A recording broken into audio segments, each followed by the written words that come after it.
Number 1. Antony's love for the opera singer. Since the very moment Anthony Bridgerton was introduced, he was portrayed as who is trying to balance out his responsibilities as the Lord Bridgerton and his actual desires. He was so involved with the opera singer deeply from the start of the show, and he didn't mind passing down his title to Benedict in order to spend his life with his beloved Sienna. However, the things got changed when his mother confronted him by pointing out his reckless behavior as the Viscount and its impact on rest of the Bridgerton family. Anthony, who tried to be more determined and act as hard-hearted person even by dumping Sienna, but time to time, he had a change of heart whenever he see her. However, Duke and I doesn't not provide any details regarding Anthony's love interests, as the book is more focused on Daphne.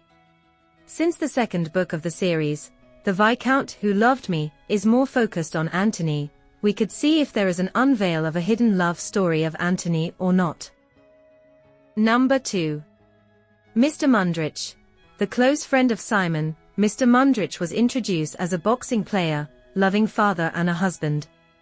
It seems as he is the closest friend of Simon, as he did volunteered to come as a second for the duel when Simon was challenged by Anthony.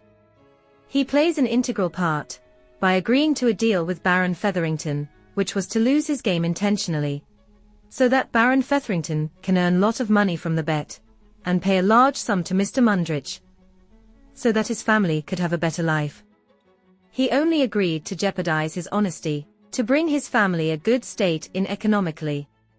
Even though the show continued on Mr. Mundrich's character, the book, Duke and I doesn't include him in the story. But will he be there in any other books?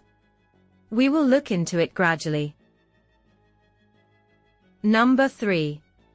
Wedding of Simon and Daphne. In the book version, the wedding of Simon and Daphne has quiet vibe to it, as there is no Prince Frederick or any other royal member to stop the wedding happening on fast track. Similarly, Duke and Daphne had a friendlier vibe right before marriage, when they meet.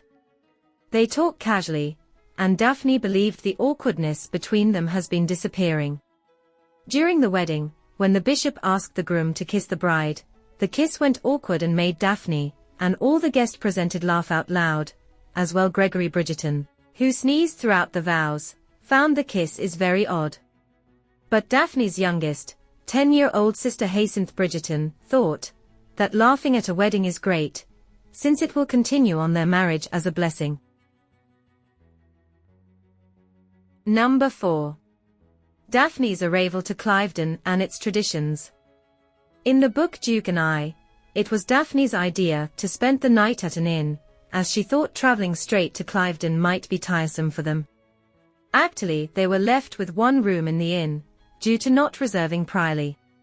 It is described in the book as the lady, who came before them with her children, took one of the last 2 rooms. After arriving to Cliveden, Daphne and Simon were greeted in a similar manner, shown in the series, but the festivities they attended later, which lead Daphne to choose a winner from a pig-catching competition, was not mentioned in the book. Number 5. Who is Miss Marina Thompson? Miss Marina Thompson is introduced to the audience as a distant cousin of the Baron Featherington, and as the story unveils, it's been revealed that she has been in love with Sir George Crane prior coming to the Featherington residence. She was pregnant with his child and waiting for correspondence for the letters she sent. After the revelations happen about Marina's conditions, Featherington residents started all planning and plotting to get rid of her. However, ultimately it is revealed that her lover had died in the battlefield, and his brother Sir Philip is willing to take her as his wife. As we discussed in the previous video, to which the link is now popping up on this video, you can watch it, if you have not watched it already. So as we were talking in that video, the Baron Featherington is already passed away in the book, therefore arrival of Marina Thompson is not included in the book, and Sir Philip who married Marina could be the same person, who became the husband of Miss Eloise Bridgerton, as they share the same name. So there might be slight glimpse of Marina in the book to Sir Philip with love. So stay with us to learn all the differences.